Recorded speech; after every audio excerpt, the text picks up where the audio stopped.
Once you're ready to start your search, you can either start to type your key terms into the search field here at the top in the Discovery Service, or what I find to be much easier is simply to click the search button here.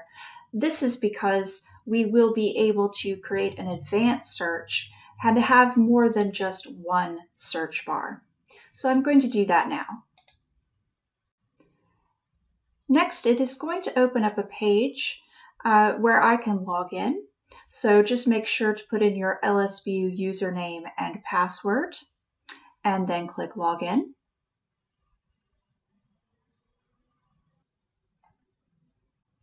Now the Discovery Service has opened with no search at all. It's a blank search at the top, and it will show you just a large amount of materials here, the amount of things that we have in the Discovery Service currently, which are books, journal articles, DVDs, conference proceedings, and more.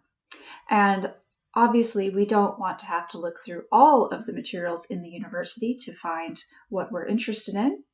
So I'm going to click here on this link that says Advanced Search so I can add in some more search lines.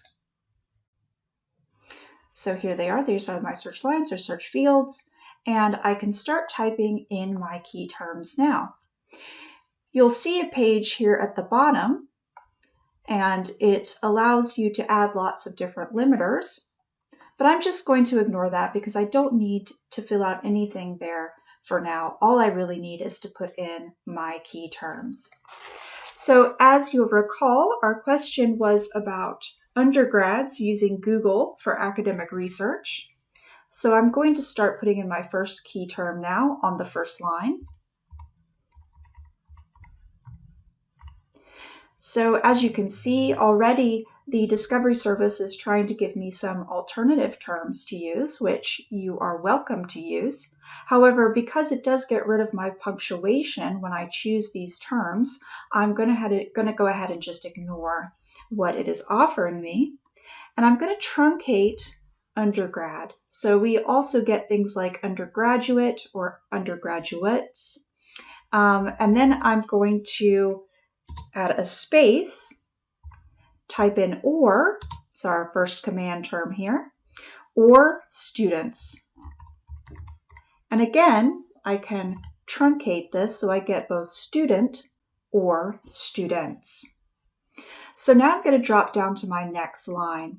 Already and is here. So remember, we use and between the terms that we want to show up in the article. So we want undergrad here, and the next term is Google. We want Google to also show up in the article. So I'm going to type in Google here. Or, again, for my next alternative term, which means the same thing as Google or close enough.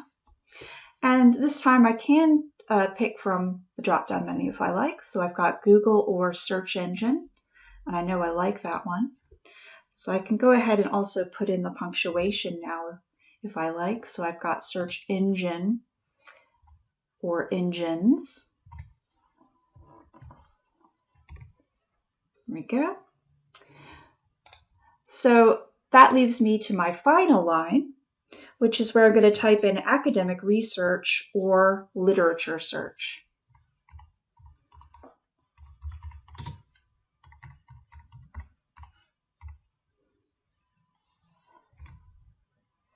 And don't forget your punctuation for phrase searching.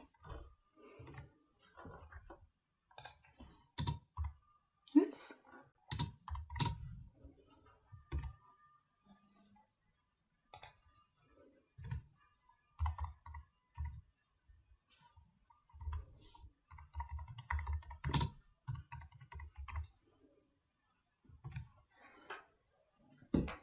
Okay, now that I have all of my key terms in, I could start my search simply by clicking on the search button. Or what I could do is I could add more key terms if I liked. So I can add them. I can keep adding as many as I like. But remember, we tried to use not first. That was one of the terms that we wanted to use. So I'm going to change this and on the left-hand side to not, so that we can get rid of children. Those are the kind of students we don't want.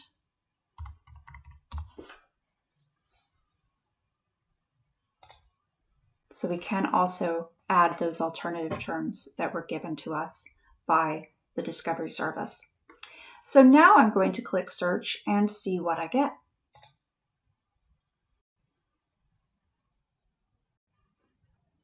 All right, so I can see that my results changed. I have over 53,000 results here. And I can look down the list and see if I'm getting things that are kind of close to what I want.